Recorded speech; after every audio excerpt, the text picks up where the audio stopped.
پاکستان میں مہنگائی کنٹرول نہ ہونے کی کئی وجوہات ایک ساتھ کام کر رہی ہیں۔ یہ صرف ایک مسئلہ نہیں بلکہ معیشت، سیاست، عالمی منڈی اور حکومتی پالیسیوں کا مجموعہ ہے۔ اس کی کئی ایک وجوہات ہیں، جیسے روپے کی قدر میں کمی۔ پاکستان بہت سی چیزیں درآمد کرتا ہے، جیسے تیل، گیس، دالیں، مشینری اور کیمیکل۔ جب روپے کی قیمت ڈالر کے مقابلے میں گرتی ہے تو درآمدی چیزیں مہنگی ہو جاتی ہیں اور اس کا اثر ہر چیز پر پڑتا ہے۔ تیل اور بجلی کی قیمتیں، بجلی، پیٹرول، ڈیزل، گیس مہنگی ہونے سے ٹرانسپورٹ اور پیداوار کی لاگت بڑھتی ہے، پھر دکاندار اور صنعتیں اپنی قیمتیں بڑھا دیتی ہیں۔ قرضے اور IMF کی شرائط۔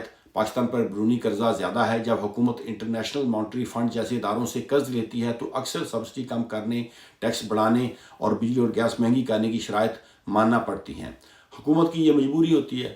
کمزور زرعی اور صنعتی پیداوار۔ اگر مقامی پیداوار کم ہو اور طلب زیادہ ہو تو قیمتیں بڑھتی ہیں۔ پاکستان میں کئی بار گندم، چینی، پیاز یا ٹماٹر کی قلت پیدا ہو جاتی ہے، جس سے مہنگائی بڑھتی ہے۔ اس کی ایک وجہ ذخیرہ اندوزی اور منافع خوری بھی ہے۔ کچھ تاجر مصنوعی قلت پیدا کر کے قیمتیں بڑھا دیتے ہیں۔ کمزور نگرانی کی وجہ سے حکومت اکثر مؤثر کارروائی نہیں کر پاتی۔ اس کی ایک وجہ سیاسی عدم استحکام بھی ہے۔ بار بار حکومتوں کی تبدیلی، پالیسیوں کا تسلسل نہ ہونا اور غیر یقینی صورتحال سرمایہ کاری کم کرتی ہیں۔ اس سے معیشت سست ہوتی ہے اور مہنگائی پر قابو مشکل ہو جاتا ہے۔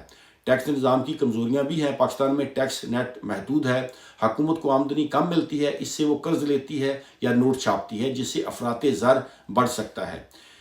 اور اس کی ایک وجہ یہ بھی ہے کہ اب روس اور یوکرین کی جنگ جاری ہے، یا پہلے کووڈ-19 تھا، جس وجہ سے سپلائی چین جو ہے وہ متاثر ہوئی اور عالمی سپلائی مسائل نے دنیا بھر میں قیمتیں بڑھائیں، لیکن کمزور معیشتوں پر اس کا اثر زیادہ پڑا۔ مہنگائی کم کرنے کے لیے عام طور پر یہ اقدامات ضروری سمجھے جاتے ہیں: روپے کو مستحکم کرنا، مقامی صنعت اور زراعت بڑھانا، غیر ضروری درآمدات کم کرنا، ٹیکس نظام بہتر بنانا، کرپشن اور ذخیرہ اندوزی کے خلاف سخت کارروائی، مستقل اور قابل اعتماد معاشی پالیسیاں۔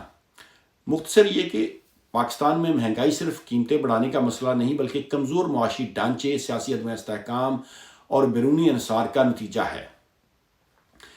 ہمارے حکمران ارباب اختیار دعوے تو کرتے ہیں کہ ہم مہنگائی پر قابو پا لیں گے، لیکن ان کی پالیسیاں درست نہیں ہیں، جس وجہ سے پاکستان میں مہنگائی کنٹرول نہیں ہو رہی۔